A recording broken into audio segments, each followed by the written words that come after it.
I'm going to give you four bold predictions for the playoffs. Kind of bold. One of them is bold. Number one is I think Denver's going to lose to the Clippers, although I think it's a very good series. He's going to average a 30-point triple-double. First of all, if he's not on the floor, Denver's bad. He has to play. And after Zubac, the Clippers have no center depth. Ben Simmons is their backup center. So he's going to have to log 40 minutes, and he's going to put up massive numbers. So he's going to have an all-time playoff series. I think the Clippers win. I think the Rockets upset the Warriors.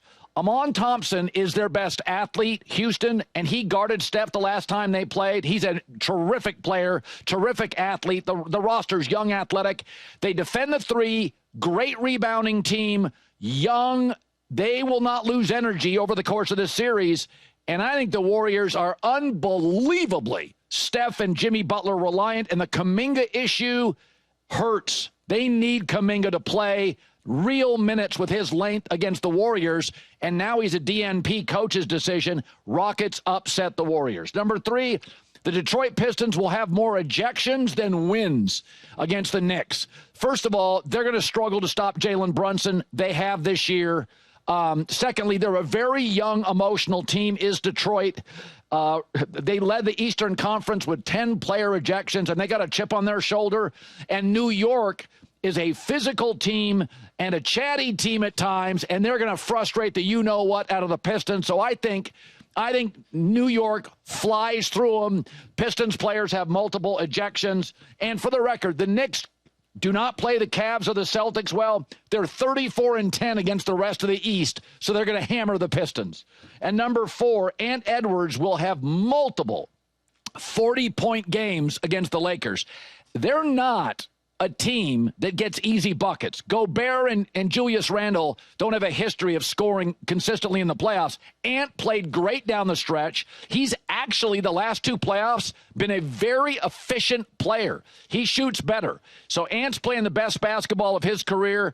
And I think the Lakers' defense may be, let Ant have his. We're not going to lose because Julius Randle goes off. So I think Ant is going to be highly productive. I think it'll be a wildly entertaining series, but I just don't think the T-Wolves can consistently initiate enough offense. They'll have too many, if not wasted possessions, too many difficult, clunky possessions. The Lakers, between Austin Reeves playing the best basketball of his career, Luka's in better shape, LeBron's rested, ready to go. They're going to get more easy looks, easier transition to offense, and I think the Lakers are going to win that series in 6. Remember at the trade deadline, and there was that rumor that Kevin Durant may be going back to the Warriors, and KD squashed it. Steve Kerr, did he plant it? They need length.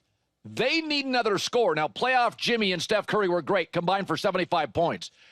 But when you watch them, they need another athlete. They need another wing. And this is where the Jonathan Kuminga story is so obvious. Did not play him again last night. I mean, they're telling the league, we're moving off him. They're doing something. But you watched it last night.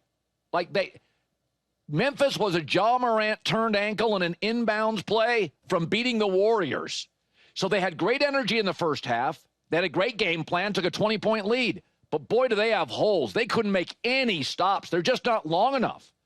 And Jimmy Butler gave this team a vibe and an energy, but vibe has a ceiling. He brought this intensity to the regular season. And a lot of teams in the regular season, especially the second half, are tanking or resting starters. So, but Golden State looks old. They look tired. They don't have a ton of scoring depth. And outside of Jimmy Butler and Steph Curry, who, thank God, hit back-to-back threes, that was the difference probably in the game.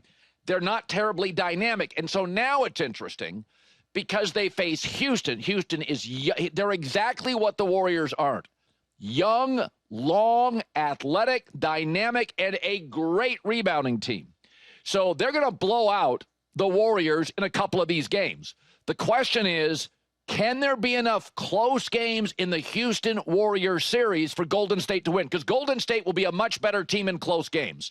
They'll manipulate the refs. They've got the better coach. Draymond, Butler, and Steph have been in so many huge playoff games. Close games, I'll take the Warriors. But they're going to get blown out a couple of times in this series Because, an old band can go to the Sphere in Vegas, can still make money and tour, but an old NBA team, you can't hide behind the drums and the lyrics.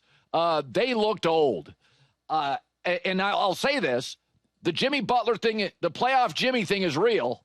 He had a remarkable first half, played well throughout. But Golden State is favored against Houston, and I feel like they're going to be incredibly Butler and Curry reliant. They're not as deep, as long, as athletic as Houston. I think we got an upset on our hands coming because Golden State is favored. So Steve Kerr seemed somewhat satisfied. Here was his take on what we all watched last night. I tried to downplay it a little bit before the game, but we desperately needed to win this game and get 4 days. Our guys have been basically playing knockout games for about 3 weeks. It took 83 games, but we're right where we want to be, which is back in the playoffs, and we've got a chance. But maybe most importantly, we get the time to rest and prepare because these guys need that. Yeah, the old band members need to head home for a few days, sleep in, sleep late. Again, if you look at the Warriors starting lineup in the play-in game last night, Steph and Jimmy gave you 75 points. Everybody else looked small, looked limited, and shot 6 for 19 and gave you 16 total points. So Houston is the opposite of the Warriors. The Warriors are favored, and I think it's mostly based on playoff experience. But if there is a first-round upset coming, it's going to be Houston beating this team. Houston is excellent in size and rebounding. The Warriors are not. And now that they've apparently opted to not play Kuminga, I mean, you watched last night.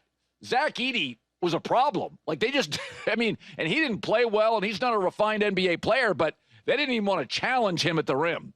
Zach Edey. So here comes Houston. Watch out.